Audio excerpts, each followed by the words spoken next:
How to take a screenshot on iPhone. Taking a screenshot on iPhone is a very simple process. To take a screenshot, you simply need to press your power button and volume up button on your iPhone. Now as you can see, by doing that I have taken this screenshot. If you click on the taken screenshot, then you can edit it at the moment. You can crop the photo or you can write something in the photo.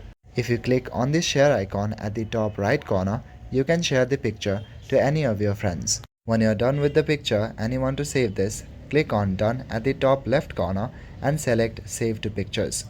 Even if you don't do this whole process, then the screenshot will still be automatically saved in your gallery. Let me show you the photo in my gallery. Open Photos on your device. As you can see, the photo has been saved to my gallery just how I saved it. So this is how you can take a screenshot on your iPhone. That's all for today. Thank you.